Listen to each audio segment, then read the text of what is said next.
بسم اللہ الرحمن الرحیم۔ خانہ کعبہ میں تانبے کے بنے 2 بت تھے۔ ان کا نام اصاف اور نائلہ تھا۔ طواف کرتے وقت مشرک بت برکت حاصل کرنے کے لیے ان کو چھوا کرتے تھے۔ حضرت زید بن حارثہ رضی اللہ تعالیٰ عنہ فرماتے ہیں، ایک مرتبہ آپ صلی اللہ علیہ وسلم بیت اللہ کا طواف کر رہے تھے۔ میں بھی آپ کے ساتھ تھا۔ جب میں طواف کے دوران ان بتوں کے پاس سے گزرا تو میں نے بھی ان کو چھوا۔ نبی اکرم صلی اللہ علیہ وسلم نے فوراً فرمایا، ان کو ہاتھ مت لگاؤ۔ اس کے بعد ہم طواف کرتے رہے۔ میں نے سوچا ایک بار پھر بتوں کو چھونے کی کوشش کروں گا تاکہ پتہ تو چلے ان کو چھونے سے کیا ہوتا ہے اور آپ نے کس لیے مجھے روکا ہے۔ چنانچہ میں نے ان کو پھر چھو لیا۔ تب آپ نے سخت لہجے میں فرمایا، کیا میں نے تمہیں ان کو چھونے سے منع نہیں کیا تھا؟ اور میں قسم کھا کر کہتا ہوں، نبی پاک صلی اللہ علیہ وسلم نے کبھی بھی کسی بت کو نہیں چھوا، یہاں تک کہ اللہ تعالیٰ نے آپ کو نبوت عطا فرما دی اور آپ پر وحی نازل ہونے لگی۔ اسی طرح اللہ تعالیٰ حرام چیزوں سے بھی آپ صلی اللہ علیہ وسلم کی حفاظت فرماتے تھے۔ مشرک بتوں کے نام پر جانور قربان کرتے تھے، پھر یہ گوشت تقسیم کر دیا جاتا تھا یا پکا کر کھلا دیا جاتا تھا، لیکن آپ صلی اللہ علیہ وسلم نے کبھی بھی ایسا گوشت نہ کھایا۔ خود آپ نے ایک بار ارشاد فرمایا، میں نے کبھی کوئی ایسی چیز نہیں چکھی جو بتوں کے نام پر ذبح کی گئی ہو، یہاں تک کہ اللہ تعالیٰ نے مجھے نبوت عطا کر دی۔ اسی طرح آپ صلی اللہ علیہ وسلم سے پوچھا گیا، کیا آپ نے بچپن میں کبھی بت پرستی کی؟ آپ نے ارشاد فرمایا، نہیں۔ آپ صلی اللہ علیہ وسلم سے پوچھا گیا، آپ نے کبھی شراب پی؟ جواب میں آپ نے ارشاد فرمایا، نہیں، حالانکہ اس وقت مجھے معلوم نہیں تھا کہ کتاب اللہ کیا ہے اور ایمان کیا ہے۔ آپ صلی اللہ علیہ وسلم کے علاوہ بھی اس زمانے میں کچھ لوگ تھے جو جانوروں کے نام پر ذبح کیا گیا گوشت نہیں کھاتے تھے اور شراب کو ہاتھ نہیں لگاتے تھے۔ بچپن میں آپ صلی اللہ علیہ وسلم نے بکریاں بھی چرائیں۔ آپ مکہ کے لوگوں کی بکریاں چرایا کرتے تھے۔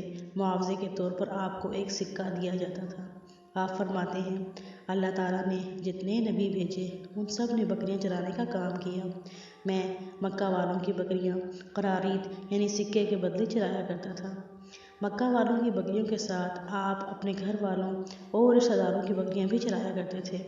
پیغمبروں نے بکریاں کیوں چرائیں، اس کی وضاحت یوں بیان کی جاتی ہے، اس کام میں اللہ تعالیٰ کی زبردست حکمت ہے۔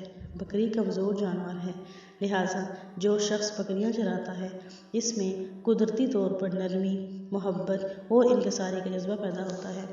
ہر کام اور پیشے کی کچھ خصوصیات ہوتی ہیں، مثلاً قصاب کے دل میں سختی ہوتی ہے، لوہار جفاکش ہوتا ہے، مالی نازک طبع ہوتا ہے۔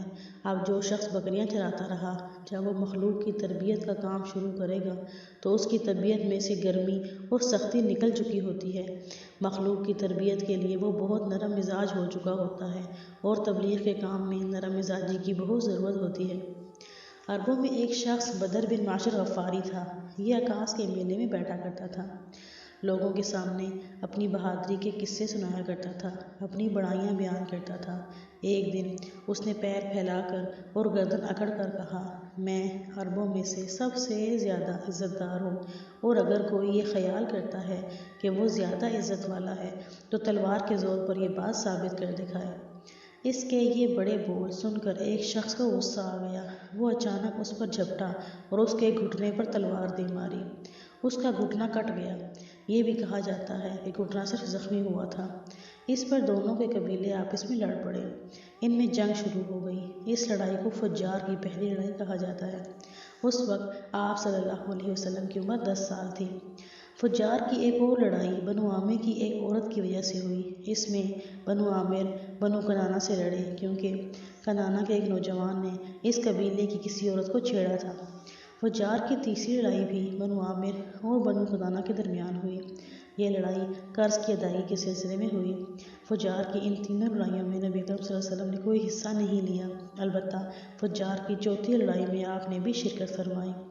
عربوں کے ہاں 4 مہینے ایسے تھے کہ ان میں کسی کا خون بہانا جائز نہیں تھا۔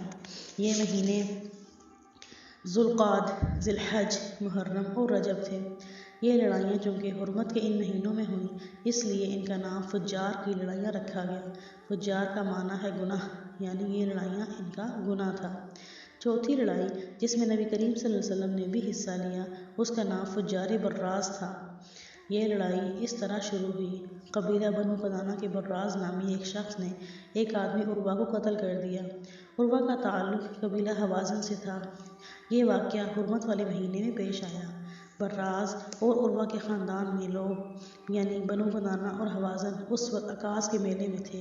وہیں کسی نے بنو کنانہ کو یہ خبر پہنچا دی کہ براز نے عروہ کو قتل کر دیا ہے۔ یہ خبر سن کر بنو کنانہ کے لوگ پریشان ہوئے کہ کہیں میلے میں ہی حوازن کے لوگ ان پر حملہ نہ کر دیں، اس طرح بات بہت بڑھ جائے گی۔ چنانچہ وہ لوگ مکہ کی طرف بھاگ نکلے۔ حوازن کو اس وقت تک خبر نہیں ہوئی تھی۔ انہیں کچھ دن یا کچھ وقت گزرنے پر خبر ہوئی۔ یہ بنو کنانہ پر چڑھ دوڑے، لیکن بنو کنانہ حرم میں پناہ لے چکے تھے۔ عربوں میں حرم کے اندر خون بہانا حرام تھا، اس لیے حوازن رک گئے۔ اس دن لڑائی نہ ہو سکی، لیکن دوسرے دن بنو کنانہ کے لوگ خود ہی مقابلے کے لیے باہر نکل آئے۔ ان کی مدد کرنے کے لیے قبیلہ قریش بھی میدان میں نکل آیا۔ اس طرح فجار کی یہ جنگ شروع ہوئی۔ یہ جنگ 4 یا 6 دن تک جاری رہی۔ اب چونکہ قریش بھی اس جنگ میں شریک تھے، لہٰذا آپ صلی اللہ علیہ وسلم کے چچا آپ کو بھی ساتھ لے کر گئے، مگر آپ نے جنگ کے سب دنوں میں لڑائی میں حصہ نہیں لیا۔ البتہ جس دن آپ میدان جنگ میں پہنچ جاتے تو بنو کنانہ کو فتح ہونے لگتی، اور جب آپ وہاں نہ پہنچتے تو انہیں شکست ہونے لگتی۔ آپ نے اس جنگ میں صرف اتنا حصہ لیا کہ اپنے چچاؤں کو تیر پکڑاتے رہے اور بس۔ 6 دن کی جنگ کے بعد بھی کوئی فیصلہ نہ ہو سکا۔ آخر دونوں گروہوں میں صلح ہو گئی، لیکن یہ کافی خون خرابے کے بعد ہوئی تھی۔ اس جنگ کے فوراً بعد حلف الفضول کا واقعہ پیش آیا۔ یہ واقعہ اس طرح ہوا۔ قبیلہ زبید کا ایک شخص اپنا کچھ مال لے کر مکہ آیا۔ اس سے یہ مال عاص بن وائل نے خرید لیا۔ یہ عاص بن وائل مکہ کے بڑے لوگوں میں سے تھا۔ اس کی بہت عزت تھی۔ اس نے مال تو لے لیا لیکن قیمت ادا نہ کی۔ زبیدی اس کا اپنی رقم کا مطالبہ کرتا رہا، لیکن عاص بن وائل نے رقم ادا نہ کی۔ اب یہ زبیدی شخص اپنی فریاد لے کر مختلف قبیلوں کے پاس گیا۔ ان سب کو بتایا کہ عاص بن وائل نے اس پر ظلم کیا ہے، لہٰذا اس کی رقم دلوائی جائے۔ اب چونکہ عاص مکہ کے بڑے لوگوں میں سے تھا، اس لیے ان سب لوگوں نے عاص کے خلاف اس کی مدد کرنے سے انکار کر دیا، الٹا اسے ڈانٹ ڈپٹ کر واپس بھیج دیا۔ جب زبیدی نے ان لوگوں کی یہ حالت دیکھی تو دوسرے دن صبح سویرے وہ ابو قیس نامی پہاڑی پر چڑھ گیا۔ قریش ابھی اپنے گھروں میں ہی تھے۔ اوپر چڑھ کر اس نے بلند آواز سے چند شعر پڑھے، جن کا خلاصہ یہ ہے: اے فہر کی اولاد، ایک مظلوم کی مدد کرو جو اپنے وطن سے دور ہے اور جس کی تمام پونجی اس وقت مکہ کے اندر ہی ہے۔ اس زبیدی شخص کی یہ فریاد آپ صلی اللہ علیہ وسلم کے چچا زبیر بن عبد المطلب نے سن لی۔ ان پر بہت اثر ہوا۔ انہوں نے عبداللہ بن جدعان کو ساتھ لیا اور اس آدمی کی مدد کے لیے اٹھ کھڑے ہوئے۔ پھر ان کے ساتھ بنو ہاشم، بنو زہرہ اور بنو اسد کے لوگ بھی شامل ہو گئے۔ یہ سب عبداللہ بن جدعان کے گھر جمع ہوئے۔ یہاں ان سب کو کھانا کھلایا گیا۔